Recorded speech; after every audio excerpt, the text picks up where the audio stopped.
கர்த்தர் கொடுத்த அந்த நாளுக்காய் கர்த்தரை நான் நன்றியோடு துதிக்கிறேன், ஸ்தோத்தரிக்கிறேன். முதல்ல ஆண்டவருடைய பிறந்த நாளை இன்னைக்கு கொண்டாடுறோம்.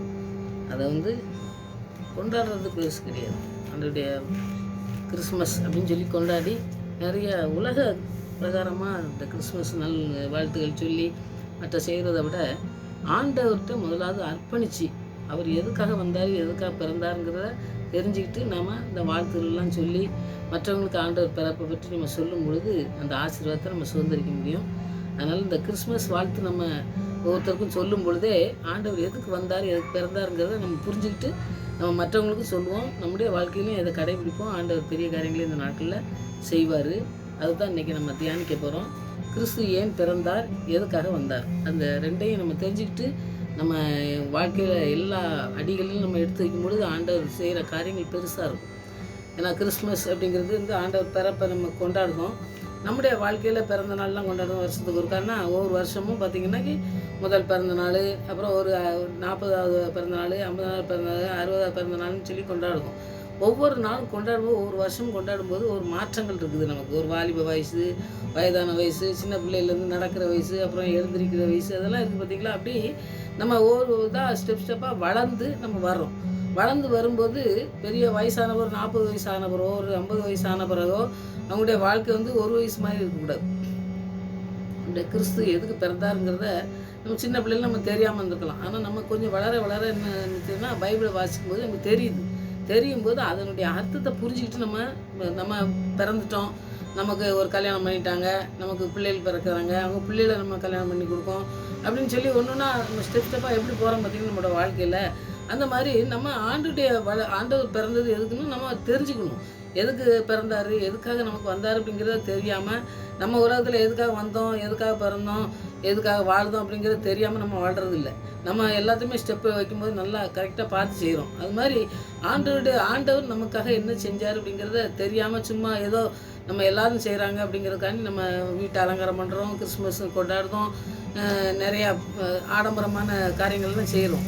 அதை ஆண்டவர் அதை சொல்லலை. அதை முக்கியமான காரியமாக கிறிஸ்மஸ் நம்ம பிறந்த நாளை சொல்லவே செய்யலை. ஆண்டவர் எதுக்காக பிறந்தார் அப்படிங்கிறது தான் அந்த தீர்க்கதரிசியில் சொல்லியிருக்குது. அதை நம்ம புரிஞ்சுக்கிட்டு நம்ம கொண்டாடுவோம். ஆண்டவர் பெரிய காரியங்கள் செய்வார். தவறுதலாக நினைக்கக்கூடிய காரியங்கள் நிறைய இருக்குது. நிறைய பார்த்திங்கன்னா வேத அறிஞர்களே தவறாக நினச்சி செஞ்சதெல்லாம் காரியங்கள்லாம் நிறைய நம்ம படிக்கும். அப்போது நமக்கு ஆவியானவர் கூட இருந்து நமக்கு சொல்லித்தரும் பொழுது நம்ம சரியான பாதையில் போக முடியும். அதுதான் முக்கியமானது. ஆவியானவர் வேணும். ஆவியானவரால் நிறைக்கப்பட்ட பொழுது தான் ஆண்டவர் ஊழியத்துக்கே போகிறாரு. அது வரைக்கும் அவருக்கு தேவத்தன்மை ஆண்டவர் கொடுத்துருந்தாரு. அதிகாரத்தோடு தான் வந்தார். அவர் வந்ததை எதுவுமே செய்யலை. ஆவியானவர் வந்த பிறகு தான் அவருடைய ஊழியமே ஆரம்பிக்காது. அப்போ அப்படி பிதாவினால் அனுப்பப்பட்ட ஒரு இயேசுக்கே ஆவியானவர் வந்த பிறகு தான் அவர் தைரியமாக அந்த இடத்துக்கு போகிறாரு, ஊழியத்துக்கு போகிறாரு. அப்படி இருக்கும்போது நம்முடைய வாழ்க்கையில் ஆவியானவர் ரொம்ப முக்கியமானது. அதை பெற்றுக்கொள்ளதுக்கு நம்ம தினேசரி ஜெபிக்கணும். அவர் கேட்கும் பொழுது அவர் எல்லாருக்கும் தருவார். அதை பெற்றுக்கொண்டு நம்ம ஒவ்வொரு வாழ்க்கையில் ஒரு ஸ்டெப் வைக்கும்போது ஆண்டவர் நம்முடைய வாழ்க்கையில் கிறிஸ்து நம்முடைய வாழ்க்கையில் பிறக்கணும். நம்முடைய வாழ்க்கையில் அவர் பிறந்தது மாத்திரமல்ல, அவர் நம்ம உலகத்தில் வந்த நோக்கம் நம்முடைய வாழ்க்கையில் நிறைவேறணும். அதையே அவர் நிறைவேற்றின மாதிரி நம்ம நிறைவேற்றக்கூடிய காரியங்களை செய்யும் பொழுது தான் நம்ம கிறிஸ்மஸ் கொண்டாடுறது ரொம்ப முக்கியமானதாக இருக்கும். அதை செய்ததுக்கு இன்றைக்கி நம்ம அர்ப்பணிப்போம். ஒவ்வொரு வருஷமும் நம்ம கொண்டாடுறோம். ஒவ்வொரு வருஷமும் ஒரு மாற்றங்கள் இருக்கிறதுக்கு ஆண்டவர்கிட்ட நம்ம ஜெபத்தோடு கூட இன்றைக்கி நம்ம அர்ப்பணிப்போம். அற்புதமாக ஆண்டவர் நடத்துறதை இன்றைக்கி பார்க்க முடியும். ஜெபிப்போம். நல்ல தகப்பனே, நமக்கு நன்றி செலுத்துகிற ராஜா. நாங்கள் கிறிஸ்மஸ் ஒவ்வொருத்தருக்கும் வாழ்த்து சொல்லும் பொழுதும் நாங்கள் கொண்டாடும் பொழுதும் ஆண்டவரே, நீங்கள் எதற்காக வந்தீங்க, எதற்காக பிறந்தீங்கிற ஒரு நோக்கத்தை நாங்கள் அறிந்து கொள்ளத்தக்கதாக ஆவியானவர்களுக்கு உதவி செய்ய வேண்டுமாய் நாட்களிலே வசனங்களை தியானிக்கும் பொழுது என் தேவன் தாமே எங்களோடு கூட இருந்து எங்களை பேசி எங்களை ஆண்டவரே ஒரு புதிய வருடத்துக்குள்ளே போகும்பொழுது ஒரு புதிய ஆசீர்வாதத்தையும் புதிய தீர்மானங்களையும் எடுத்து அதன்படி நடக்க ஆவியானவர்களுக்கு ஒத்தாசையை தர வேண்டுமாய், எங்களை ரட்சிக்க வந்த நோக்கம் நிறைவேற வேண்டுமாய், நீங்கள் வந்த நோக்கத்தை நிறைவேற்றுவது போல எங்களுடைய வாழ்க்கையிலே நாங்கள் இருப்பதற்கும், எங்களை பிறவி செஞ்சதுக்கும், எங்களை பிறக்க செய்ததுக்கும், எங்களை வளர செய்ததுக்கும் ஒரு நோக்கம் உண்டு ஆண்டவரே. எங்களை நோக்கத்தோடு வைத்திருக்கீங்க. அந்த நோக்கத்தை நிறைவேற்றுகிற பிள்ளைகளை நாங்கள் காணப்பட அந்த வாழ்க்கையிலே நாங்கள் முற்றிலுமாக அர்ப்பணிக்கிறோம் சுவாமி. அர்ப்பணிக்கிற ஒவ்வொரு பிள்ளைகளையும் ஆசீர்வாதமாய் நடத்த வேண்டுமாய் ஜெபிக்கிறேன். உங்களுடைய அன்பின் பிரசன்னம் இந்த நாட்களிலே ஒவ்வொரு பிள்ளையுடைய வாழ்க்கையிலும் நிறைவாக இருந்து வழிநடத்த வேண்டுமா ஜெபிக்கிறோம். இருளில் இருந்த ஜனங்கள் எல்லாம் பெரிய வெளிச்சத்தை கண்டார்கள் என்று சொன்னது போல எங்களுடைய வாழ்க்கையிலே இம்மானுவேலா எங்களோடு கூட இருந்து ஆண்டவரே எங்களோடு கூட இருக்கிறவராய் இருந்து எங்களை வழிநடத்தமாக ஜெபிக்கிறோம். இந்த வல்லமுள்ள கருத்தில் அர்ப்பணிக்கிறோம். பொறுப்படுத்த வழிநடத்தமாக ஜெபிக்கிறோம். நாட்களிலே நீங்கள் கிருபியா எங்களோடு கூட இருக்கிறதை நாங்கள் உணர்ந்து கொள்ள மாத்திரமல்ல ஆண்டவரே, அநேக பிள்ளைகளுக்கு ஆசீர்வாதமாக இருக்க நம்ம பயன்படுத்த வேண்டுமா முன்னோக்கி ஜெபிக்கிறேன். கர்த்தர் பெரிய காரியங்களை செய்யும் ஆசிரியர் பொறுப்படுத்தப்பட்டோம். புதிய மயமெல்லாம் நமக்கு செலுத்துகிறேன். ஏசு ரட்சகர் நாமத்தில் ஜெபங்களுங்க நல்ல பிதாவே, ஆமென். ஒரு பாடல் பாடி வசனத்துக்குள்ள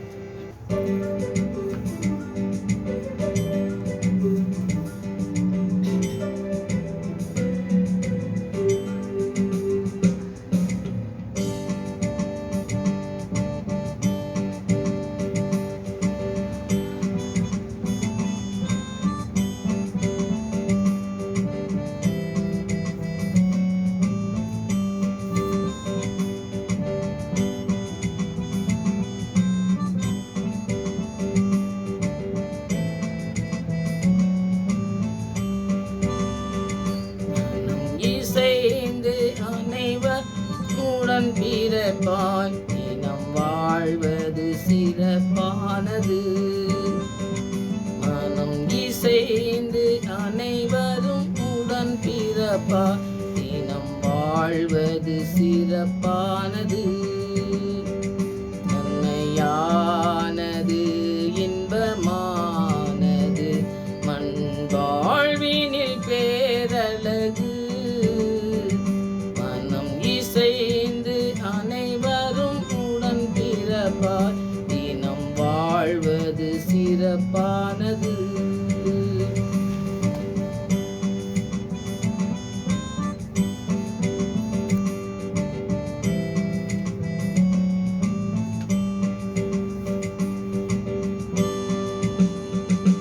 அது ஆரோனின் தலை மீது பொழிந்து அவனது தாடியில் வழிந்து. அது ஆரோனின் தலை மீது பொழிந்து அவனது தாடியில் வழிந்து. அங்கியில் குழைந்து தொங்கலில் இழைந்து. அங்கியில் குழைந்து தொங்கலில் இழைந்து. கீழ் வழிந்திடும் பரிமளம் போன்றது. இசைந்து அனைவர் உடன் பிறப்பார் தினம் வாழ்வது சிறப்பானது.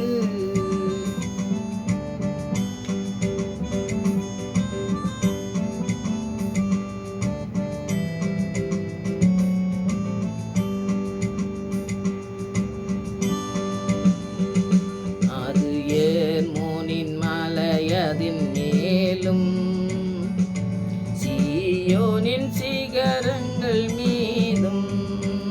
அது ஏர்மோனின் மலையதின் மேலும் சீயோனின் சிகரங்கள் மீதும். மெல்லென கவிந்து சில்லென குவிந்து. மெல்லென கவிந்து உள்ளென குவிந்து. தினம் படர்ந்திடும் பனியினை போன்றது. இசைந்து அனைவர் உடன் பிறப்பாய் தினம் வாழ்வது சிறப்பானது.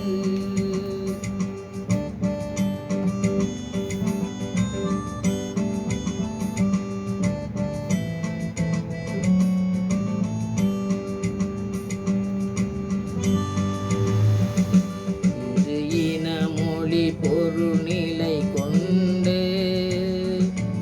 எத்தனை பிரிவுகள் உண்டு. இன்று இன மொழி பொருநிலை கொண்டு எத்தனை பிரிவுகள் உண்டு. அன்பினில் பகிர்ந்து இன்பமாய் இணைந்து. அன்பினில் பகிர்ந்து இன்பமாய் இணைந்து. ஒன்றாய் இணைந்து வாழ்வதே அருளரசு. இசைந்து அனைவரும் உடன் பிறப்பாய் தினம் வாழ்வது சிறப்பானது. மனம் இசைந்து அனைவரும் பிறப்பார். தினம் வாழ்வது சிறப்பானது, நன்மையானது, இன்பமானது, வாழ்வினில் பேரழகு. மனம் இசைந்து அனைவரும் உடன் பிறப்பார். தினம் வாழ்வது சிறப்பானது.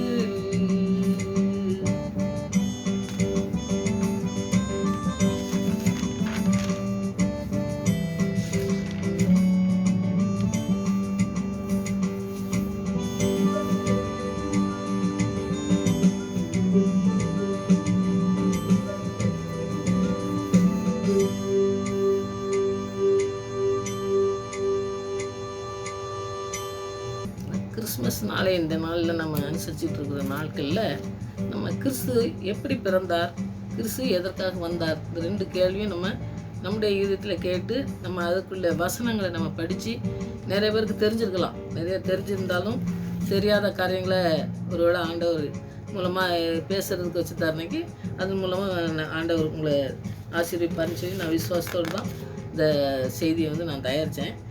பிறப்பை பற்றி நமக்கு ரொம்ப முக்கியமாக நமக்கு தெரிஞ்சாலும் நிறைய வேத அறிஞர்களே இந்த சந்தேகத்தெல்லாம் நிறைய இது பண்ணி பிரச்சனைகள்லாம் பண்ணாங்கன்னு சொல்லி நம்ம வேத இதை பற்றிலாம் நம்ம படிக்கும் பொழுது விளக்கங்களை படிக்கும்போது இருக்குது. ஆனால் ஆண்டவராக இயேசு கிறிஸ்து ஏன் பிறந்தார், எப்படி பிறந்தார் அப்படிங்கிறத நம்ம முதலாக தெரிஞ்சுக்கணும். எப்படி பிறந்தார் அப்படிங்கும்போது நம்ம யாரும் கேட்டாங்கன்னாக்கி நம்ம சொல்கிறதுக்கு நமக்கு ரொம்ப முக்கியமானது ஆவியானவர் தான். ஆவியானவர் இல்லாமல் நம்ம சொல்லி அவங்களுடைய வாழ்க்கையில் நம்ம சரியான பதிலை சொல்ல முடியாது. அவங்களுக்கு புரிகிற மாதிரி நம்ம சொல்லணும்னாக்கி ஆவியானவர் நமக்கு வேணும். அதுதான் நான் இந்த நாட்களில் நான் சொல்லிகிட்டு இருக்கேன். தினமும் நீங்கள் ஆவியானவரை பெற்றுக்கொள்றதுக்கு இந்த நாட்களில் நீங்கள் ஜெபிங்க. ஆவியானவர் மாத்திரம்தான், வேதத்தை எழுதுனது ஆவியானவர் தான். அவர் சொல்லி தந்தால் நமக்கு சரியான இடத்துல நமக்கு சரியான காரியங்களை நம்ம சொல்ல முடியும். மற்றவங்களுடைய கேள்விகளுக்கு நிறைய பதில் சொல்லக்கூடிய காரியங்கள் வரும். ஏன்னா பவுல்னு ஆண்டவர் அழைக்கும் போது அப்படித்தான் சொன்னார், நீ ராஜாக்கள் முன்பாக நிற்ப, எல்லாரும் முன்னாடியும் இழுத்துக்கொண்டே விடும்போது அங்கே பேச தெரியாமல் நம்ம நிற்க முடியாது. எவ்வளோதான் படிச்சிருந்தாலும் எவ்வளோதான் நமக்கு ஞானம் இருந்தாலும் அந்த இடத்துல என்ன நோக்கத்தோடு அவங்க பூரா வேண்டாத காரியங்களை கேட்கும்பொழுது கூட சொல்கிறதுக்கு அவங்ககிட்ட சரியான பதிலை சொல்லணும், சரியான காரியங்களை ஆண்டவர் சொன்னதை சொல்லணும். அந்த இடத்துல அவங்களுக்கு எந்த பாதிப்பும் இல்லாதபடி செஞ்சு அவர் வரணும். இவர் மேலே குற்றம் இருந்தால் கூட அவர் குற்றம் இருந்தது சொன்னாங்கன்னா கூட அவர் அதை எப்படி அதுலேருந்து வர்றாரு அப்படிங்கிறத நீங்கள் நிறைய இந்த அப்போஸ்தலர்கள்லாம் படிச்சிங்கன்னா பார்க்கலாம். அப்போ அந்த காரியங்கள்லாம் சொல்லித்தரது ஆவியானவர் மாத்திரம்தான் நமக்கு சொல்லித்தர முடியும். அதனால் நீங்கள் ஆவியானவர் பெற்றுக்கொள்ளுங்கன்னு சொல்லி நான் சொல்ல. அது எந்த சபைக்கும் உரியது கிடையாது, யாருக்கும் சொந்தமானது கிடையாது. ஆண்டவர் நம்மளோட கூட இருக்கிறதுக்கு, உறுதியான விசுவாசத்தில் நம்ம வளர்றதுக்கு, நம்ம ரட்சித்துக்காக ஒரு விசுவாசம், நம்முடைய வசனத்தை எல்லாம் நம்மளை போதித்து நடத்தக்கூடிய காரியங்களை செய்கிறதுக்கு தான் நமக்கு பரிசுத்த ஆவியானவர் கண்டிப்பாக வேணும்னு சொல்லி நம்ம ஜெபிக்கும். அதனால் எந்த இதுக்கும் அது வேறுபாடுபடுத்தி நீங்கள் பார்க்காதுங்க. ஆவியானவர் நமக்கு கண்டிப்பாக தேவை. ஆவியானவரை பெற்றுக்கொள்கிறது இந்த நாட்களில் முக்கியமாக நம்ம பரிசுத்தமாக வாழ்கிறதுக்கும் ஆண்டவருக்கு பிரியமான வாழ்க்கை வாழ்கிறதுக்கும் பரிசுத்த ஆவியானவர் வேணும். அதுக்காண்டி நீங்கள் ஜெபிங்க, தினமும் ஜெபிங்க. ஆண்டவர் உங்களை நிறைச்சி நடத்ததை நீங்கள் பார்க்க முடியும் வாழ்க்கையில். நம்முடைய பிள்ளைகளுக்காகவும் ஜெபிக்கணும். எல்லா பிள்ளைங்களும் ஆண்டவர் ஆவியானவரால் நிறைக்கப்பட்ட பிள்ளைங்களாக அவங்க நடத்தப்படும் போது இந்த உலகத்தில் வாழும்பொழுது எந்த கரையற்ற வாழ்க்கையை வாழ முடியும். பிள்ளைங்களுடைய பரிசுத்த வாழ்க்கையின் மூலமாக அநேக பிள்ளைகள் பரிசுத்தமாக வாழ்கிறதுக்கு ஆண்டவர் பயன்படுத்துறதுக்கு நம்ம ஜெபிக்கணும். அந்த ஜெபத்தை ஆண்டவர் இந்த நாட்களில் கேட்பாருன்னு சொல்லி நான் விசுவாசிக்கிறேன். முதல்ல பிறப்பு. இயேசு கிறிஸ்து பரிசுத்த ஆவியினால தான் அந்த கன்னிமரியாதத்தில் உற்பத்தியாகி ஒரு மனுஷனுடைய துணை இல்லாதபடி அவர் பிறந்தார்னு சொல்லி நம்ம பார்ப்போம்.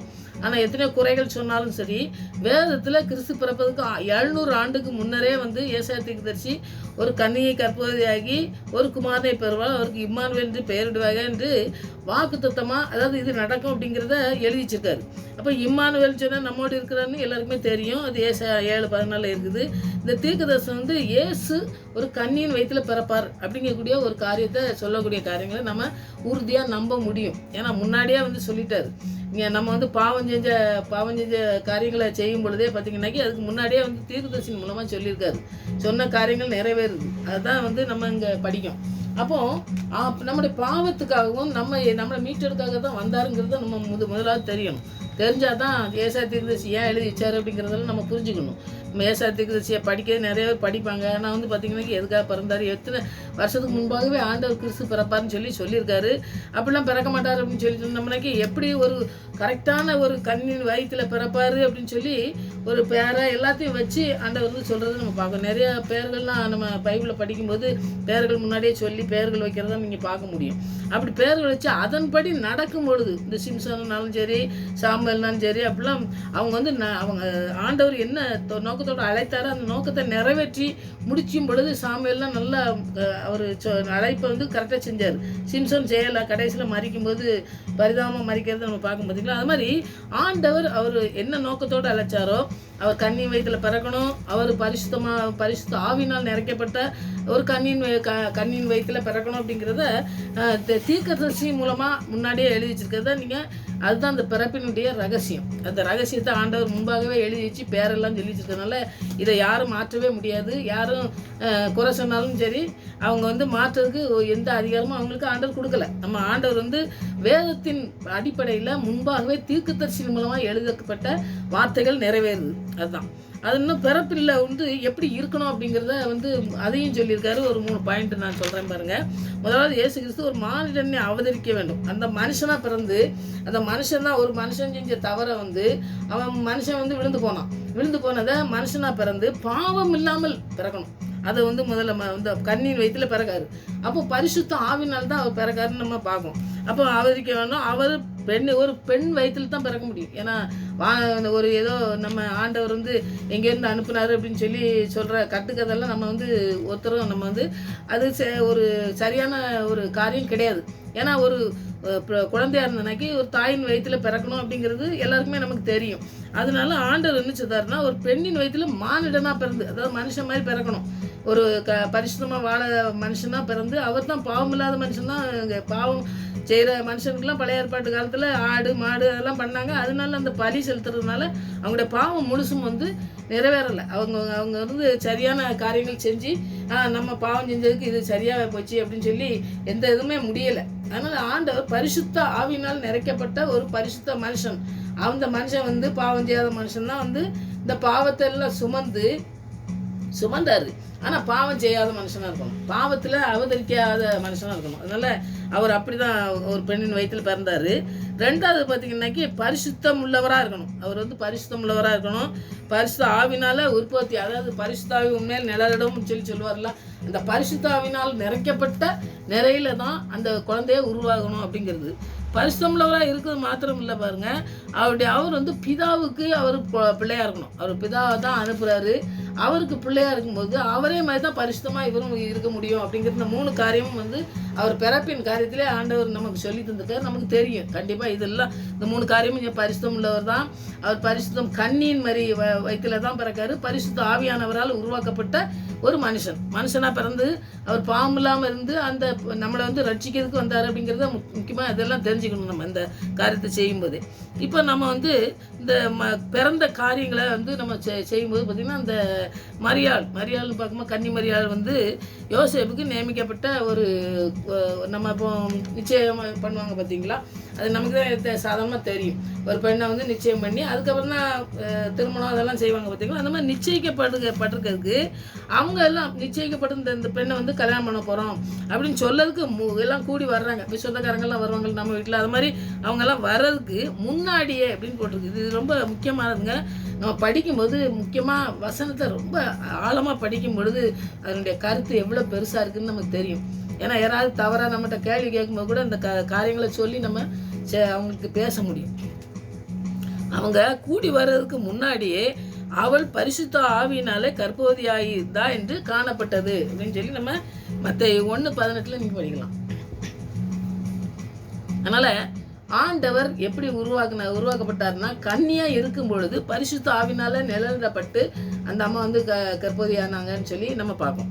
அடுத்தது மத்தேயு 1:20-21 பார்த்தீங்கன்னாக்கி யோசேப்பு என்ன செய்கிறாருன்னா அவர் ஒரு நீதிமான், நல்ல ஒரு குடும்பத்தில் உள்ள ஆளுன்னு சொல்லி நம்ம பார்ப்போம். அவரை பற்றி அதிகமாக இல்லை வேதத்தில். ஆனாலும் அவர் வந்து ஒரு நீதிமானாக இருந்தது, நல்ல ஒரு மனுஷனாக இருந்ததுனால இந்த அம்மாவை வந்து கல்யாணம் பண்ணதுக்கு நியமிக்கும் போது இவங்க பிள்ளை கருவுற்றிருக்காங்கன்னு சொல்லும் பொழுது கர்ப்பவதியாக இருக்காங்க, அதனால் ஏதோ அவருக்கு வந்து எதுவும் செய்ய தெரியலனா கூட, நம்ம வேதத்தில் இல்லைனாலும் கூட நம்ம சொந்த இதில் பார்த்தோம்னா உலகத்தை பார்த்தோம்னாக்கி யாராவது கல்யாணம் பண்ணதுக்கு முன்னாடி அவங்க கர்ப்பவதி ஆகியிருக்காங்க அப்படின்னு சொல்லி நமக்கு தெரிஞ்சுனாக்கி யாராவது கல்யாணம் பண்ணுவாங்களா? கல்யாணம் பண்ணும்போதுக்கு அவங்க வந்து சம்மதிக்க மாட்டாங்க. ஏன்னா இந்த ஆளை வந்து தவறுன்னு சொல்லலை, இவர் வந்து நீதிமான் மாதிரி தான் இருந்திருக்காரு. அப்போ இருக்கும்பொழுது தான் தள்ளாக்கு நம்ம இப்படி இருக்க ஒரு பொண்ணை வந்து நம்ம கல்யாணம் பண்ணலாமா அப்படின்னு சொல்லி யோசனை பண்ணுறாரு. அப்போ தள்ளி வச்சிடலாம், நம்ம இங்கே பேசி தானே முடிச்சிருக்காங்க, அதில் நம்ம கல்யாணம் பண்ணலையே, அப்போ நம்ம அப்படியே ஒதுக்கிடலாம் அப்படின்னு சொல்லி அவர் யோசனை பண்ணிட்டு இருக்கும்போது தான் கர்த்தருடைய தூதன் யோசேப்போடு பேசுகிறார்னு சொல்லி நம்ம 1:20-21 பார்த்துருக்கோம். அவர் ஒரு குமாரனை பெறுவாள், அவருக்கு இயேசு என்று பெயரிடுவாயாக, தமது ஜனங்களின் பாவங்களை நீக்கி அவர்களை ரட்சிப்பார் என்றார். இது பாருங்கள், ஒரு கல்யாணத்துக்கு ஒரு பேசி முடிச்சுக்கிட்டு இருக்கும்போது மனைவி வந்து இப்போ இப்படி ஒரு பிள்ளை பிறக்கும், அந்த பிள்ளைக்கு இந்த மாதிரி பேரிடு, அது இதெல்லாம் ரட்சிக்கப்படும் சொல்லி பாவங்களெல்லாம் நீக்கி அவங்க ரட்சிப்பாங்க அப்படின்னு சொல்லும் பொழுது அவருக்கு எப்படி இருந்திருக்குன்னு பாருங்கள். நம்ம வாழ்க்கையில் அப்படி சொன்னோம்னாக்கி நமக்கு எப்படி இருக்கும்? அந்த மாதிரி அவங்கெல்லாம் ஒரு சாதாரண மனுஷன் நம்ம முடிவு எடுக்கும் பாருங்க, அந்த மாதிரி முடிவு எடுக்கலை. ஆண்டவர் சொன்ன காரியங்களை, தூதன் சொன்ன காரியங்களை அவர் வந்து இந்த யோசேப்பு அப்படியே கீழ்ப்படுதாருன்னு நம்ம பார்ப்போம். இப்போ அவர்கிட்ட பேசின உடனே அவங்களுக்கு தெரிஞ்சிருக்கும், ஏதோ நம்ம பிள்ளை நமக்கு ஒரு ஆண்டவர் ஏதோ ஒரு பிள்ளை தரப்போறாரு, அது ஏதோ ஒரு அதிசயமான பிள்ளையாக இருக்கலாம், ஏதோ ஒரு ஆச்சரியமான பிள்ளையாக இருக்கலாம்னு சொல்லி அவங்களுக்குள்ள ஒரு யோசனை 2 பேருக்குமே வந்திருக்கும். ஏன்னா இந்த அம்மாவும் கன்னியாக இருக்கும்போது குழந்தை பிறக்கிறதுக்கு இருக்கும்போதும் அவங்களுக்கும் ஏதோ ஒரு யோசனை வந்திருக்கும், இவர்கிட்ட சொல்லும் பொழுதும் ஒரு யோசனை வந்திருக்கும். 2 பேருக்கும் அந்த நம்ம மெயினில் வர்றதை நம்ம அந்த இடத்துல யோசனை பண்ணி பார்ப்போம். அடுத்தது வந்து 2 பேருக்கும் ஒரு மனப்பாடு. இப்போ நம்ம ஒரு காரியங்கள் செய்ய போகிறோம்னாக்கி நம்ம ஆண்டவரோடு கூட பேசும்போது ஆண்டவர் ஒன்று நமக்கு சொல்லும் பொழுது இந்த ஒருமைப்பாடு இருக்கணும். ஒருமைப்பாடு இருந்தால் மாத்திரம்தான் ஆண்டவர் நமக்கு செய்ய முடியும். நம்ம செய்யாமல் இருக்கிறதுக்கு காரணமே பார்த்திங்கனாக்கி ஆண்டவருக்கு கீழ்ப்படியாமல் இருக்கிறதுனால தான் நம்முடைய வாழ்க்கையில் நிறைய காரியங்கள் தோல்வியாக அடையுது. ஆனால் இந்த காரியங்களில் பாருங்கள், மத்தேயு 1:25 படித்து பார்த்திங்கனாக்கி அவள் இயேசுக்கு பிறக்கும் வரை அறியாது இருந்தான்னு சொல்லி நம்ம பார்க்கலாம். ஏன்னா வந்து நமக்கு வந்து கல்யாணத்துக்கு இந்த அம்மாவை நியமிச்சாச்சு. ஆனால் வந்து யோசேப்புட்ட ஏற்கனவே வந்து தூதன் சொல்லியிருக்காரு, இப்படி ஒரு குழந்தை பிறக்கும், அவர் பரிசுத்தம் உள்ளவர், அவர் இயேசுன்னு பெயரிடு, ஜனங்களின் பாவங்களை, ஆனால் அவர் பாவம் இல்லாமல் வர்றதுனால ஜனங்களின் பாவங்களை நீக்கி அவர் வந்து என்ன செய்வார், ரட்சிப்பார்னு சொல்றாரு. இந்த ரட்சிப்பும் இந்த பாருங்க, இந்த பாவங்களை மன்னிக்கிறது அதெல்லாம் வந்து ஒரு சாதாரணமான காரியமே கிடையாது. அப்போ ஏதோ ஒன்று அவங்களுக்கு வந்து தெரிஞ்ச உடனே இந்த ஆள் என்னென்னா அந்த பரிசுத்தமாக வாழ்கிறத நம்ம பார்ப்போம். ஏன்னா வந்து அந்த வேதத்தில் வந்து அதைத்தான் சொல்லியிருக்கு. நீங்கள் அதெல்லாம் நம்ம படிக்கணும். 1:25 பார்த்தீங்கன்னாக்கி அறியாதுந்தான் என்றார், எந்த உடல் உறவும் வைத்துக்கொள்ளவில்லை, தனக்கு நியமிக்கப்பட்டிருந்தாலும் ஆண்டவர் வார்த்தை கீழ்ப்படுத்தாரு. ஆண்டவர் என்ன சொல்லியிருக்காரு, இது பரிசுத்த ஆவினால் உருவாக்கப்பட்டது. அது வந்து பாருங்க எப்படி சொல்லியிருக்காரு, பேரையும் சொல்லி பாவங்களை நீக்கக்கூடிய ரட்சிக்கக்கூடிய பிள்ளை இது அப்படின்னு சொல்லியிருக்கும்போது அந்த யோசேப்பு அதுக்கு கீழ்ப்படித்தாரு.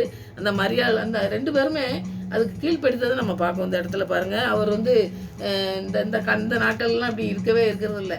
நம்ம செய்தி கேட்கும்போது பார்த்திங்கனாக்கி கல்யாணம் பண்ணுறது அதெல்லாம் பார்த்திங்கனாக்கி ஒரு குடும்பம் எப்படி இருக்கணும் அப்படிங்கக்கூடிய ஒரு காரியத்தை செய்யக்கூடிய அதிசயமான கிறிஸ்தவ வாழ்க்கை. அதை வந்து சும்மா இந்த விளையாட்டு மாதிரி தான் என்னமோ பண்ணுறாங்க. பண்ணிட்டு அப்புறம் சில நாட்களில் அது வந்து வேறு காரியங்களில் தவறு நடந்ததுனால அவங்க பிரிஞ்சு போகிறது அதெல்லாம் நிறைய நம்ம பார்க்க பார்த்திங்களா. அந்த மாதிரி இல்லை. இவங்க பாருங்க, ஆண்டவர் சொன்னது 2 பேரும் கீழ்ப்படிஞ்சு இருக்காங்க அப்படிங்கிறத நம்ம பார்ப்போம். இப்போ இந்த ஸ்டெப்பு வந்து பார்த்திங்கனாக்கி நீங்கள் ஆண்டவர் பேசுனது, தூதன் பேசுனது, அவர் எப்படி பிறக்கணுங்கிறது இதெல்லாம் நம்ம படிச்சிட்டோம். இப்போ அந்த மரியாள் வந்து ஒரு குமாரனை பெறுவாள்னு சொல்லி நம்ம சொன்னோம். அப்போ சொல்லியிருக்காங்க பார்த்தீங்களா, அவங்க உற்பத்தியானதை நம்ம படிச்சிட்டோம். இப்போ லூக்காவில் தான் அதெல்லாம் எழுதியிருக்காரு. லூக்கா 1:31 படித்து பார்த்தீங்கன்னாக்கி இதோ நீ கற்பதியாகி ஒரு குமாரனை பெறுவா, அவருக்கு இயேசுன்னு பெயரிடுவாங்கன்னு சொல்லி இங்கே சொன்ன வார்த்தை அதே வார்த்தையை இவர்கிட்ட சொல்கிறார் பாருங்க. யோசேப்பிட்ட சொன்ன வார்த்தையை இந்த மரியாள் அந்த அம்மாட்டைன்னு சொல்கிறாரு. சொல்லும் பொழுது அந்த இடையில அந்த அம்மா ஒரு வார்த்தை சொல்கிறத நீங்கள் பார்க்கலாம். நான் கணவனே அறியேன், ஏன் எப்படி எனக்கு பிள்ளை பிறக்கணும்னு அந்த வார்த்தையை சொல்லுவாங்க. அந்த அம்மா கேட்குறத நீங்கள் அந்த இடத்துல படிக்கலாம். லூக்கா 1:34-35 பார்த்தீங்கன்னாக்கி தேவதூதன் வந்து அவருக்கு பிரயோஜனமாக பரிசுத்தாவி உண்மையில் வரும், உன்னதமானவருடைய பலம் உண்மையில் நிலையிடும், அதனால் உன்னிடத்தில் பிறக்கும் பரிசுத்தம் உள்ளது, தேவனுடைய குமாரன் எனப்படுவார்னு சொல்லி அந்த அம்மாட்ட வந்து சொல்கிறத நம்ம பார்ப்போம். இப்போ யோசேப்பிட்ட முன்னாடி சொன்னார், மத்தேயுல எழுதியிருக்காரு. லூக்காவில் பார்த்தீங்கன்னாக்கி இந்த அம்மா வந்து கேள்வியும் கேட்காங்க. கேள்வி கேட்டுட்டு நம்ம கேள்வி கேட்டு அந்த கன்னியாக இருக்கும்போது பிள்ளைய பிறக்கும்போது ரொம்ப அவங்களுக்கு நிறைய இந்த உலகத்தில் என்னெல்லாமோ அசிங்கமாக பேசுவாங்க, அதெல்லாம் கேட்க வேண்டியிருக்கும். ஆனால் இந்த ஆளும் வந்து அதுக்கு சமைச்சிட்டாரு, சமைச்சு அந்த காரியங்களை செய்கிறத நம்ம பார்ப்போம். இந்த அம்மாவும் வந்து அதுக்கு ஒப்பு கொடுத்தாங்க. ஒப்பு கொடுத்த வாழ்க்கையை வந்து ஆண்டவர் ஆசீர்வாதமாக மாற்றுறாரு. அதில் எவ்வளோ பிரச்சனைகள் வந்தாலும் சரி நம்ம ஆண்டவருக்கு நிற்கணும்னு சொல்லி 2 பேரும் ஒன்றா நிற்கிறத நம்ம பார்க்கலாம். அப்புறம் பாருங்கள், அந்த தூதன் வந்து சொல்லும் பொழுது அந்த அம்மா வந்து உடனே கேள்வியே கேட்கல. அடுத்தது பாருங்கள், லூக்கா 1:38 நீங்கள் படித்து பார்த்தீங்கன்னா, அதுக்கு மரியாள், இதோ நான் ஆண்டவருடைய அடிமை, உம்முடைய வார்த்தையின்படி எனக்கு ஆகக்கடவுது என்றார். இப்போது ஒப்பு கொடுக்காங்க, அந்த மனுஷனும் ஒப்பு கொடுக்காங்க, இந்த அம்மாவும் வந்து அர்ப்பணித்து, அதனால் எத்தனையோ கஷ்டங்கள் வரப்போகுதுன்னு தெரிஞ்சிச்சு. ஆனாலும் உலகத்தை ரட்சிக்கிறவர், உலகத்தை பாவங்களெல்லாம் ரசிக்கணுன்னாக்கி அவர் வந்து சாதாரணமாக நாளாக இருக்க முடியாதுன்னு அவங்களுக்குலாம் தெரியாமல் இருந்திருக்காரு, தெரிஞ்சிருக்கும். அதனால எவ்வளோ கஷ்டங்கள், எவ்வளோ உலகத்தில் எவ்வளோ கேவலமான சொல்கள்லாம் கேட்கணுங்கிறத தெரிஞ்சு தான் இருந்திருக்கும். ஆனாலும் அர்ப்பணிக்காங்க. நான் ஆண்டவருக்கு அடிமை, அவங்க நீங்கள் சொல்றபடியே நடக்கட்டும்னு சொல்லி அர்ப்பணிக்காங்க. அப்போ யோசேப்பும் மரியாளும் ஆண்டவருடைய வார்த்தைக்கு கீழ்ப்படுத்தாங்க. முதல்ல 2 பேருமே பாருங்கள் கீழ்ப்படிஞ்சு அர்ப்பணிக்காங்க. அர்ப்பணிச்சுட்டு அவங்க பிறப்பில், ஒரு வளர்ப்பில், எல்லாத்துலேயுமே பார்த்தீங்கன்னாக்கி நிறையா நீங்கள் படிக்கும்போது பார்த்தீங்கன்னாக்கி அந்த கழுதையிலே பயணம் பண்ணி அந்த மாசமாக இருக்கும்போதெல்லாம் கொண்டு போகிற, அந்த கணக்கெடுக்கிறதுக்கு போகும்போதெல்லாம் கொண்டு போகிறாருன்னு சொல்லி நம்ம பார்ப்போம். அப்புறம் தூதன் வந்து சொல்கிறான், அப்பவும் அந்த கழுதையில் வச்சு இந்த பிள்ளைய வச்சுக்கிட்டு எப்படி போயிருப்பாங்கன்னு பாருங்கள். 2 வயசு வரைக்கும் அங்கே வராதுங்கன்னு சொல்லி கொல்ல போகிறான்னு சொல்லி அவங்க சொல்லுறாரு. தூதன் சொன்னா போகிறாரு. 2 வருஷம் அவங்க என்ன கஷ்டப்பட்டுருப்பாங்க, எப்படி அவங்க வந்து என்ன வேலை செஞ்சுருப்பாங்க, என்ன சாப்பாடு சாப்பிட்ருப்பாங்க, எப்படி பிரயாணம் பண்ணியிருப்பாங்க, பயந்து வாழும் பொழுது அந்த வாழ்க்கை வந்து இந்த 2 வருஷ காலங்கள் நம்ம பார்ப்போம். ஆனால் அதுக்கு பிறகு வந்தாங்கன்னு சொல்லி நம்ம பார்ப்போம். இந்த பயணம் செஞ்ச காலங்கள்லாம் அந்த மாசமாக இருக்கும்போதோ சரி, இந்த கழுதையிலே பயணம் பண்ணாங்கன்னா எத்தனை கஷ்டம் வந்திருக்கும் பாருங்கள். நம்ம ஒரு பஸ்லேயோ ஒரு ட்ரெயின்லேயோ போனாலே கஷ்டமாக இருக்குது. அந்த நாட்களில் அவங்க எவ்வளோ கஷ்டப்பட்டுருப்பாங்க அப்படிங்கிறத வந்து ரொம்ப நம்ம போற்றணும். ஏன்னா அவங்க வந்து 2 பேருமே கீழ்ப்படிஞ்சு அர்ப்பணித்ததுனால தான் நமக்கு நம்முடைய பாவங்களை போகிறதுக்கு, ஒரு மனுஷனாக அவதரிக்கிறதுக்கு, ஒரு பையனை வளர்க்குறதுக்கு அவங்கள ஆண்டவர் பயன்படுத்தினார். அதனால் நமக்கு வந்து நிறையா ரட்சிப்பை தரதுக்கு ஆண்டவர் வந்து நமக்கு பயன்படுத்தினால அவங்க 2 பேரும் கீழ்ப்படுத்தல் எப்படி இருந்ததோ அந்த மாதிரி கீழ்ப்படுத்தல் உள்ள குடும்பங்களாக இருக்கணுங்கிறதுல அவங்கள மாதிரி இருக்கணுங்கிறத நம்ம புரிஞ்சுக்கலாம். அதுதான் அவங்களுடைய வாழ்க்கையில் பெரிய காரியங்கள் நடந்தது. இப்போ பிறந்து எல்லாம் பண்ணார். அப்புறம் பிறந்த பிறகு என்ன நடந்தது, உலகத்துக்கு எதுக்கு வந்தாருங்கிறத நம்ம தெரிஞ்சுக்கணும் ஃபஸ்ட்டு. அப்புறம் வந்து பார்த்திங்கன்னாக்கி ஆதாம் செய்த பாவம், ஆதாம் முதலாவது பாவம் செய்கிறான் பார்த்தீங்களா, கீழ்ப்படியாமல். அந்த பாவம் பிரவேசித்த போது வந்து பார்த்திங்கன்னாக்கி மரணம் வந்துச்சு. அப்படின்னா மரணம் வந்து அந்த மரணத்துலேருந்து நம்மளை ரட்சிக்கிறதுக்கு, உலகத்துலேருந்து மரணம் வருது, நிறைய வியாதி, நிறைய பிரச்சனைகள் அதெல்லாம் வருது.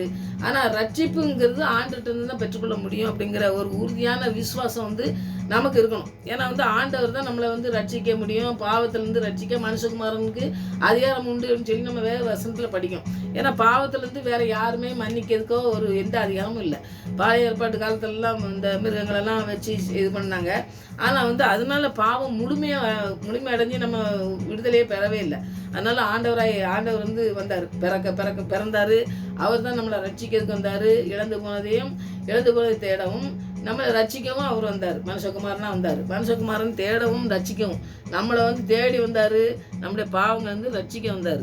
இந்த காரியங்களை வந்து நமக்கு புரிஞ்சுக்கணும். நம்ம ஆண்டவர் வந்து ஆதாம் செய்த பாவத்திலேருந்து நம்மளை மீட்பை கொண்டு வந்தார். நம்ம ரட்சிக்கப்பட்ட ஒரு அனுபவத்துக்குள்ள நம்மளை கொண்டு வந்திருக்காருங்கிறத பார்க்கலாம். லூக்கா 19:10 நீங்கள் பார்த்தீங்கன்னா இழந்து போனதை தேடவும் ரட்சிக்கவும் நமக்கு ரட்சிப்பை இலவசமாக கிடைச்சிது, நமக்கு தந்திருக்காரு. அந்த காரியங்களை செய்கிறதுக்கு இதுக்காக தான் வந்தார். நம்மளை வந்து ரட்சிக்க முடியலை, நம்ம ரட்சிப்பை பெறலைன்னாக்கி இந்த நாட்களில் நிறையா பாவத்தை செஞ்சுட்டு பாவத்திலே நம்ம மறித்துக்கிட்டே இருக்கோம். அந்த பாவத்திலேருந்து மீட்பை தந்து ஒரு கூட்டத்தை எழுப்பதுக்கு ஆண்டவர் வந்து பெரிய காரியங்கள் செய்கிறதுக்காக தான் வந்தாருன்னு சொல்லி நம்ம பார்க்கலாம். இப்போ 1 கொரிந்தியர் 15வது அதிகாரத்தில் 45லேருந்து 47 வரைக்கும் நீங்கள் படித்து பார்த்தீங்கன்னாக்கி அவருடைய இந்த பழைய ஏற்பாட்டு காலத்தில் ஆதாம் செய்த பாவம் இருக்குது பார்த்தீங்களா, அந்த காரியத்தை நம்ம அங்கே பார்க்கலாம். அந்தபடியே முந்தின மனுஷனாகிய ஆதாம் ஜீவ ஆத்மானம் என்று எழுதியிருக்கிறது. பிந்தின ஆதாம் உயிர்ப்பிக்கிற ஆவியானவர். இவர் வந்து ஆவியானவரால் நம்மளை உயிர்ப்பிக்கிற வந்தார். அந்த மனுஷன் பாருங்கள் ஜீவாத்மானா வந்து அவன் பாவம் செஞ்சு அவன் செஞ்ச பாவத்தினால தான் அந்த பாவத்திலிருந்து மீட்டெடுக்கிறதுக்கு நமக்கு வந்தாருன்னு சொல்லி நம்ம பார்க்கலாம். அவர் எப்படிப்பட்ட ஆதாமே பேரை சொல்லியே சொல்கிறத நம்ம பார்க்கலாம். ஆகிலும் ஆவிக்குரிய சரீரம் முந்தினதல்ல, ஜென்ம சரீரக்கே முந்தினது, ஆவிக்குரிய சரீரம் பிந்தினது.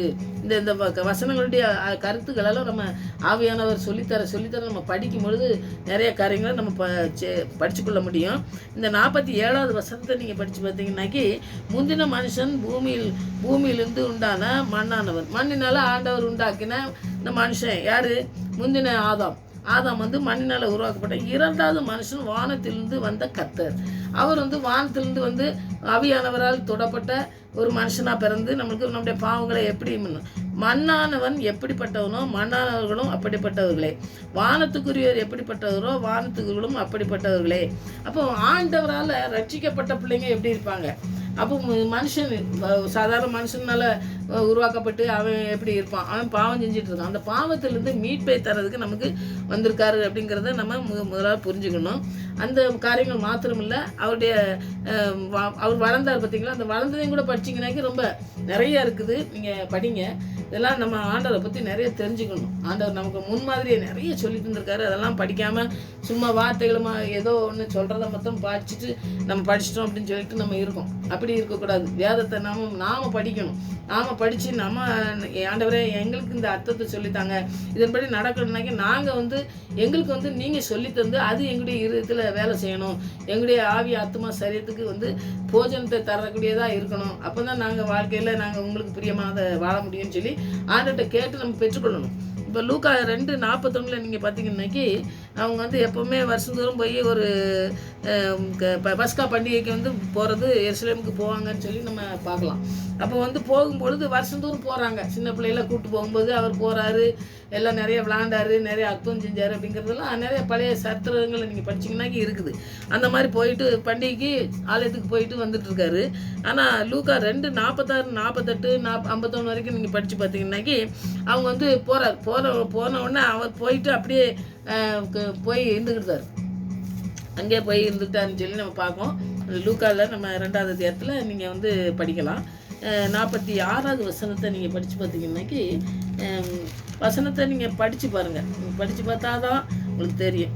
3 நாளைக்கு பின்பு அவர் தேவாலயத்தில் போதகர் நடுவில் உட்கார்ந்திருக்கவும் அவர்கள் பேசுகிறதையும் கேட்கவும் அவர்களை வினாவும் கண்டார்கள். இப்போ அவங்க வந்து போயிட்டு பண்டிகை முடிஞ்சோன்னா திரும்பி வராங்கன்னு சொல்லி 43வது வசனத்தில் நீங்கள் படிக்கலாம். அவங்க வந்துட்டாங்க, அவர் இயேசுவை பார்க்காங்க, இவரை காணலை. அவங்க யோசேப்பும் அவரும் 2 பேரும் பார்க்காங்க, பிள்ளைய காணலை. என்ன பையனை எங்கே விட்டு வந்துட்டோமே அப்படின்னு சொல்லிட்டு இவங்க திருப்பி எல்லாத்தையும் கேட்காங்க. போகும்போது அவங்க யாருமே நாங்கள் பார்க்கலன்னு சொல்லும் பொழுது அவங்க தேடி பார்த்துட்டு திருப்பி எருசலேமுக்கு போகிறாங்கன்னு சொல்லி பார்ப்போம். நிறைய தூரம் வந்துட்டாங்கன்னு சொல்லி நம்ம பார்ப்போம். 3 நாள் நடந்து போயிருக்காங்க. எப்படின்னு பாருங்கள், எவ்வளோ கஷ்டம்னு பாருங்கள். அப்பவும் பாருங்கள், ஆண்டவர் வந்து எப்படி நடத்தப்பட்டார், அவர் வந்து எப்படி ஆலயத்துக்கு போனோம்னாக்கி, நம்ம ஒரு ஆலயத்துக்கு போனோம்னாக்கி நம்ம போனோம்னா அந்த வேலையை முடிச்சுட்டு அப்படியே நம்ம வந்துடுவோம். ஆனால் இவர் வந்து என்னென்னா எந்த வேலைக்காக வந்திருக்காரோ அந்த வேலையை செய்கிறதுக்கே தான் உறுதியாக நம்ம நிற்கணும் அப்படிங்கிறத செய்கிறாருன்னு நம்ம பார்ப்போம். 3 நாளைக்கு பின்பு தான் அவங்க பார்க்காங்க, அவரை காணலை. இவங்க போய் ஆலயத்தில் போய் பார்க்காங்க. அங்கே பூரா பெரிய பெரிய போதகர் இருப்பாங்க பார்த்தீங்களா, அவங்க முன்னாடி நடுவில் உட்காந்து இவர் சின்ன பையனாக இருக்கும்போதே போதிச்சு பேசிக்கிட்டு இருக்காருன்னு சொல்லி நம்ம பார்க்கலாம். அவங்க வந்து யாவரும் அவங்க எப்படி சொல்கிறாரு, இவங்களுக்கு பேசுகிற வார்த்தைகள்லாம் பார்த்தீங்கன்னாக்கி பிதாவினால் அனுப்பப்பட்டவர். இவர் வந்து மனுஷனால் மனுஷன் என்ன மாதிரி இல்லை. அப்போது ஆண்டவரால் அனுப்பப்பட்டதுனால தான், அந்த விசேஷ ஆவி இருந்ததுனால தான் அவருடைய பாருங்கள், நிறைய படித்தவங்க முன்பாக சின்ன வயசுலேயே போய் அவர் வந்து பேசுகிறத பார்த்து அவங்களே ஆச்சரியப்படுத்தாங்க. எப்படி இவ்வளோ படித்து எப்படி இவரால் சொல்ல முடியுதுன்னு சொல்லி அவங்க வந்து இந்த 48வது வசனம் தாய் தப்பன்மாரும் அதை கண்டு ஆச்சரியப்பட்டார்கள்னு சொல்லியிருக்காங்க. ஏன்னா இவருங்க ஒன்றுமே சொல்லியே கொடுக்கல, ஒன்றும் சொல்லி கொடுக்கல, சும்மா ஆலயத்துக்கு போகிறாங்க வராங்க அந்த மாதிரி வேலையை தான் பார்த்துட்டு இருக்காங்க. எப்படி இந்த சின்ன வயசுல ஒரு வயசுங்கும்போது ஒரு 13 வயசு அந்த மாதிரி வாலிப வயசுன்னு தான் சொல்கிறாங்க. அந்த வயசில் இப்போ எப்படி எவ்வளோ படித்து எப்படி அவருக்கு தெரியும், நம்ம சொல்லியே கொடுக்கலையே அப்படின்னு சொல்லி தாய் தகப்பன் மரம் ஆச்சரியப்பட்டார்கள். அப்பொழுது அவருடைய தாயார் அவரை நோக்கி, மகனே, ஏன் எங்களுக்கு இப்படி செய்தாய்? இதோ உன் தகப்பனும் நானும் விசாரத்தோடு உன்னை தேடினோமே என்றார். இந்த வருங்க அந்த அவங்க அம்மா சொல்கிறாங்க, நாங்கள் 2 பேரும் தேடி அலைந்தோம்மாப்பா, என்ன நீ இப்படி போயிட்ட அப்படின்னு சொல்லி அவங்க கேட்குறத நம்ம பார்ப்போம். அதற்கு அவர், நீங்கள் ஏன் என்னை தேடினீர்கள்? பாருங்கள், கதை இந்த நம்ம தேடினோம்னா பிள்ளைகளை எல்லாம் என்ன நம்ம சொல்லுவோம், ஏன் என்ன தேடினா சொல்லுவோம், ஐயோ நான் இங்கே தான் இருந்தேன் அப்படின்னு சொல்லிட்டு போவாங்க. ஆனால் ஆண்டவருக்கு சொல்கிற பதிலை பாருங்கள், தேடினீர்கள் என் பிதாவுக்கு அடுத்தவைகளில் நான் இருக்க வேண்டியது என்று அறியீர்களா என்றார். இப்போது உங்களுக்கு 2 பேருக்கும் சொல்லித்தானே பிறந்தேன், நான் பிறந்ததை சொன்னேன் பார்த்தீங்களா, அதுக்கு இதுக்கும் எவ்வளோ கனெக்ஷன் இருக்குது பாருங்கள். அதோ அப்படி கனெக்ஷனோட நம்ம படிக்கும் பொழுது பார்த்தீங்கன்னா தெரியும். நமக்கு அவர் சொல்கிறாரு, உங்களுக்கு எல்லாம் தெரியுமில்ல, நான் இங்கே வந்து இருப்பேன்னு சொல்லி தெரியாதா, எல்லாம் தெரியாமல் இருக்கீங்களே அப்படின்னு சொல்லி ஆண்டவர் வந்து சொல்கிறத நம்ம பார்க்கோம். தங்களுக்கு அவர் சொன்ன வார்த்தையை அவர்கள் உணர்ந்து கொள்ளவில்லை. இவங்களுக்கு வந்து என்ன சொல்கிறாருன்னு தெரியல. நான் வந்து இதுக்கு தான் வந்திருக்கேன், இந்த ரட்சிப்புக்கு வந்தேன், இந்த கிருபையை கொடுக்க வந்தேன்னு சொல்கிறாரு பார்த்தீங்களா, மீட்க வந்தேன், நான் ஜனங்களின் பாவங்களெல்லாம் நீக்கி அவங்கள வந்து நான் வந்து ரட்சிக்க வந்தேன்னு சொல்லி சொன்னதெல்லாம் அவங்களுக்கு வந்து ஏதோ சொன்னது அந்த நேரத்தில் புரிஞ்சுது. ஆனால் இப்போ இவர் வந்து வாலிப வயசில் வந்த பிறகு இவர் போதகர் மத்தியில் பேசுகிறது, இந்த மாதிரி அறிவாக ஞானத்தோடு பேசுகிறதெல்லாம் பார்த்துட்டு அவர் சொல்கிறாரு, நீங்கள் ஏன் தேடினீங்க, உங்களுக்கு தெரியாதா அப்படின்னு கேட்கும்போது அதனுடைய வார்த்தைகள் வந்து அவங்களுக்கு புரியலன்னு சொல்லி நம்ம பார்ப்போம். அப்புறம் 51வது வசனத்தில், பின்பு அவர் அவனுடைய கூட போய் நாசரேத்து ஊரில் சேர்ந்து அவர்களுக்கு கீழ்ப்படிந்திருந்தார். அவருடைய தாயார் அந்த சங்கதியை எல்லாம் தன் இதயத்திலே வைத்து கொண்டார். அவர் ஞானத்திலும் வளர்ப்பிலும் தேவ கிருபையிலும் மனுஷன் தயவிலும் அதிகமாக விருத்தி அடைந்தார்னு சொல்லி நம்ம பார்ப்போம். இப்போ ஆண்டவருடைய வசனம் பாருங்க எப்படி சொல்லுதுன்னு பாருங்க. அவர் ஆவியானவரால் உற்பத்தி பிறந்தவர். அவர் ஆவியானவர் என்ன சொல்கிறார், பிதா என்ன அனுப்பினாரோ அதுதான் செய்யணும்னு வந்தவர். ஆனால் உலகத்துக்கு வரும்போது மனுஷனாக வந்தவர். மனுஷனாக வந்த பிறகு அந்த அம்மா தகப்பனும் தாயும் சொல்லும் பொழுது வளர்ப்பு தகப்பனானவரும் அந்த பிறக்கிறதுக்கு ஆண்டவர் ஆவியானவரால் தேர்ந்தெடுக்கப்பட்ட அந்த கன்னிமரியால் அந்த 2 பேரும் பார்த்தீங்கன்னாக்கி சொல்லும் பொழுது இந்த கீழ்ப்படி நம்ம பிள்ளைங்கள்லாம் கீழ்ப்படியாததுக்கு இதெல்லாம் சொல்லலாம். ஆண்டவர் எப்பாரு கீழ்ப்படியாமல் இருந்தாரா, அவர் பிதாவினால் அனுப்பப்பட்ட வேலையை தான் செய்ய போகிறாரு. அதுக்கு எதுக்கு இவங்க 2 பேருக்கும் நான் ஏன் கீழ்ப்படியணும்னு சொல்லவே செய்யலை. அவர் உடனே கீழ்ப்படிஞ்சிருந்து அதுக்கு பிறகு அந்த தகப்பனார் எவ்வளோ வருஷம் இருந்தார் அப்படிங்கிறது நம்ம சொல்லப்படலைனாலும் அவர் மரித்து போன பிறகு தாய் சகோதரிகள்லாம் நிறைய பேர் இருந்தாங்கன்னு சொல்லி பார்ப்போம். அவங்களெல்லாம் வந்து அவர் தான் பார்த்துருக்காரு. இப்போ அவங்க தச்சு தொழில் செஞ்சுருக்காரு. அவர் தகப்பனார் அந்த தச்சு தொழிலை செஞ்சு அப்போ பாருங்கள், ஒரு 13 வயசில் தாய் தகப்பன்னு சொன்ன வார்த்தைக்கு கீழ்ப்படிஞ்சு அவர் வந்து இந்த பாருங்கள் இந்த வேலையை செஞ்சு அந்த குடும்பத்தெல்லாம் அவர் தான் முதல்ல வந்தவர். ஏன்னா கன்னியாக இருக்கும்போது பிறந்தது. அதுக்கு பிறகு பிறந்த பிள்ளைங்கள்லாம் வந்து ஆண்டவருக்கு பின்னாடி உள்ள பிள்ளைங்க. அவங்க வந்து அவங்களெல்லாம் பார்க்கணுன்னு இவருக்கு அவசியம் இல்லை. ஆனாலும் தாய் தகப்பனு கீழ்ப்படிஞ்சு இருந்தார் அப்படிங்கிற ஒரு தகப்பனும் தாயும் கீழ்ப்படின்னு சொல்லி கனம் பண்ணு அப்படின்னு சொல்கிறாரு. கீழ்ப்படின்னு சொல்லிவிட்டு திருப்பி இவர் வந்து தாய் தகப்பனுக்கு எனக்கு அதெல்லாம் கிடையாது, நான் பிதாவினால் அனுப்பப்பட்டேன்னு சொல்லலை. அப்போ மனுஷனாக பிறந்த ஒரு காரியத்தை வந்து அவர் கரெக்டாக செய்கிறாரு. அப்போ நம்முடைய வாழ்க்கையில் என்ன செய்கிறோங்கிறத நம்ம யோசிச்சு பார்க்கணும். பிதாவினால் அனுப்பப்பட்டவரே இவ்வளோ கரெக்டாக சரியான பாதையில் கொண்டு போய் செல்கிறாருன்னா பாருங்கள், அந்த தொழிலை செஞ்சுருக்காருன்னு சொல்லி பார்க்கணும். எவ்வளோ கஷ்டமாக இருந்திருக்கும், எவ்வளோ மனுஷனாக வந்து மனுஷன் செஞ்ச எல்லா வேலையும் செஞ்சார். பசி இருந்தது, அவருக்கு சோர்வு இருந்தது, அவருக்கு எல்லா விதமான வேலையும் செய்ய வேண்டிய இருந்தது. குடும்பம் இருந்துச்சு, குடும்பத்தை பார்த்தா அம்மா தம்பி தங்கச்சி அதெல்லாம் இருந்ததெல்லாம் பார்க்கணுங்கிறது இவர் தான் பார்த்தாரு. இது அதாவது ஊழியத்துக்கு வர்ற வரைக்கும் அவர் ஆண்டவர் அழைக்கிற வரைக்கும் அவர் அந்த இடத்த வந்து அவர் தான் நிரப்பி தகப்பன் இல்லாத காரியத்தெல்லாம் செஞ்சாருன்னு சொல்லி நம்ம பார்க்கோம். அப்போ கடைசி அதாவது மறிக்கும்போது சிலுவையில் மறிக்கிறதுக்கு போகும்பொழுது கூட நம்ம சகோதரிலாம் இருக்காங்க, அவங்களாம் பார்த்துக்கிட்டாங்கன்னு சொல்லி ஆண்டவர் விடலை. ஏன்னா வந்து இவர் மூலமாக அவங்க வந்து எவ்வளோ கஷ்டப்பட்டிருப்பாங்க அப்படிங்கிறத நினச்சி பார்க்காரு. ஏன்னா வந்து நிறைய பிள்ளைங்கள்லாம் பிள்ளைகளை எல்லாம் பாருங்கள் தாய் தப்புனா விட்டுருந்தாங்க. எவ்வளோ கஷ்டப்பட்டு வளர்த்துருப்பாங்க அப்படின்னா இவங்க கஷ்டப்பட்டது வேறு காரியம். நிறைய கஷ்டப்பட்டிருக்காங்க, நிறைய அவமானத்தெல்லாம் சுமந்துருக்காங்க இவரை கொண்டு வரதுக்கு உலகத்துக்கு. அந்த அம்மாவை நம்ம வந்து தனியாக விடக்கூடாது, நான் என் தாயை வந்து நீ பார்த்துக்கன்னு சொல்லி ஒரு சீசன் யோவான்கிட்ட விட்டுட்டு தான் மறிக்கும் பொழுது கூட, அதாவது சிலுவையில் மறிக்கும் பொழுது கூட அந்த தாயை தனியாக விடாமல் விடுற காரியங்கள் செய்கிறாருன்னா என்ன ஒரு இந்த தாயினுடைய அன்பை வந்து அவர் நல்லா ருசிச்சிருக்காரு. ஏன்னா அந்த கல்யாண வீட்டில் அந்த அம்மா சொல்லும்போது கேட்காம என்ன ஸ்ரீன்னு சொல்றாரு. அந்த மாதிரி காரியங்கள் சொல்லும்போதும் அந்த அம்மாவும் பாருங்கள் ஒரு கீழ்ப்படிதல் தான். அதாவது ஆண்டவர் எதுக்கு அனுப்பப்பட்டாரோ, அவர் எதுக்கு பிறந்தார் நம்முடைய வயிற்றுல, அதெல்லாம் இந்த பெருமை இல்லை. பெருமை இல்லாதபடி ஆண்டவர் நமக்கு என்ன சொல்றாரோ அதை மட்டும் தான் நம்ம செய்யணும் அப்படிங்கிற காரியத்தில் அந்த அம்மா இருந்திருக்காங்கன்னு நம்ம பார்ப்போம். அவர் தகப்பனாரை பற்றி அவ்வளோ இல்லை, வளர்ப்பு தகப்பனாரை பற்றி இல்லைனாலும் இந்த அம்மா கடைசி வரைக்கும் இருந்திருக்காங்க. சிலுவையில் அவர் அறையப்படும் போதும் அந்த அம்மா இருந்தாங்கன்னு சொல்லி நம்ம பார்ப்போம். அப்போ எவ்வளோ பெரிய அன்பு ஆண்டவருக்கு இருந்ததுனாக்கி அந்த காரியத்தை செய்திருப்பாருன்னு சொல்லி நிற்பாங்க. தேவனால் அனுப்பப்பட்டாலும் உலகத்துக்கு வந்த நோக்கத்தை நிறைவேற்றுறதுக்கு ஆண்டவர் இருந்தாலும், அவர் உலக காரியங்களில் இருந்த பொழுதும் பாவம் செய்யாமல் இருந்தார், பரிசுத்தமாக வாழ்ந்தார், எல்லா வேலைகளை செஞ்சார். நம்மளை போல் எல்லா சோதனைகளும் வந்து சோதனை வரும்பொழுது சோதனையை ஜெயிக்கிறவராக இருந்தார். ஏன்னா பிதா கூட இந்த நான் தனியாக இல்லை, என்னோட கூட பிதா இருக்கார் அப்படின்னு அப்போ சொல்கிறாரு. இப்போ எந்த பாவத்தையும் நம்ம மேற்கொள்ளணும்னாக்கி ஆண்டவர் நம்மளோட கூட இருக்கணும், ஆவியானவர் நம்மளோட கூட இருக்கும்போது பிதா என்னோட இருக்கார். நான் தனியாக இல்லை, நான் பாவம் செய்கிறதுக்கு போகிறதுக்கு நான் தனியாக இருந்தால் தான் பாவம் செய்வேன். என்னுடைய பிதா வந்து அனுப்பினவர் என்னோட கூட இருக்கார். நான் எதையும் சொந்த விருப்பத்தின்படி செய்கிறதே இல்லை அப்படின்னு சொல்லி தான் ஜெயிக்கிறாரு. பிசாசை ஜெயிக்கிறாரு, அவருடைய சிலுவை மரணத்திலிருந்து ஜெயிக்கிறாரு. எல்லாத்தையும் ஜெயிக்க வைக்கணும்னாக்கி இத்தனை காரியங்கள் செய்ய வேண்டியது. நம்முடைய வாழ்க்கையில் அந்த காரியத்தெல்லாம் நம்ம செய்கிறோமா? பிதா என்னோட கூட இருக்காரு, இயேசு என்னோட கூட இருக்காரு, அப்படியே வார்த்தை என்னோட கூட இருக்குது. அதனால நான் வந்து பாவம் செய்ய மாட்டேன், நான் மற்றவங்களை ஏமாற்ற மாட்டேன், மற்றவங்க இப்போ காரியங்கள் ஆண்டவருக்கு பிரியமில்லாத காரியங்களை செய்ய மாட்டேன் அப்படிங்கக்கூடிய காரியங்களை நாம் சொல்லணும்னாக்கி ஆவியானவர் நம்மளோட கூட இருக்கணும்.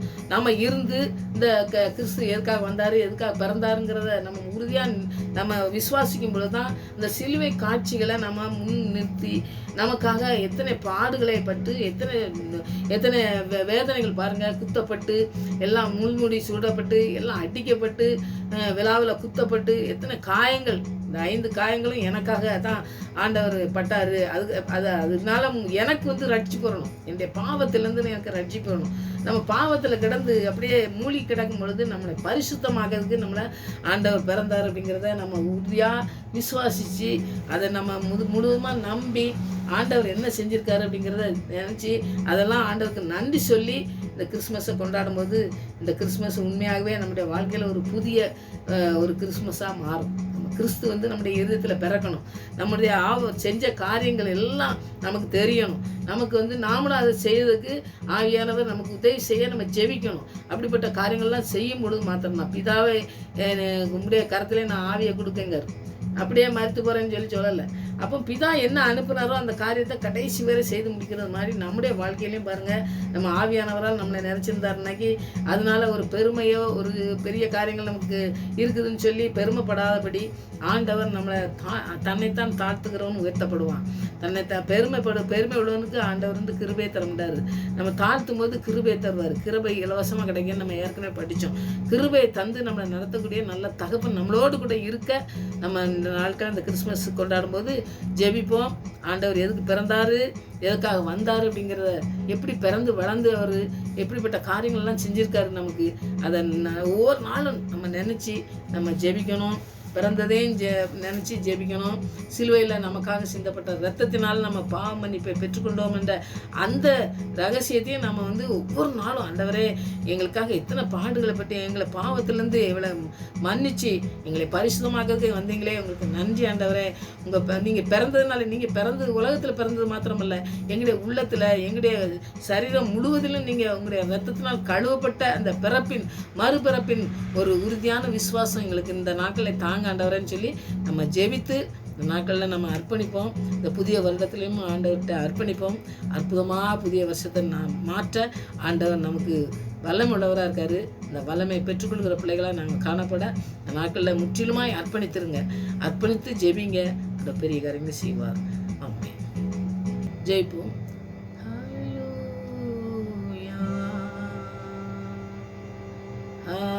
ஹல்லேலூயா, ஹல்லேலூயா, ஹல்லேலூயா, ஹல்லேலூயா, ஹல்லேலூயா, ஹல்லேலூயா, ஹல்லேலூயா, ஹல்லேலூயா.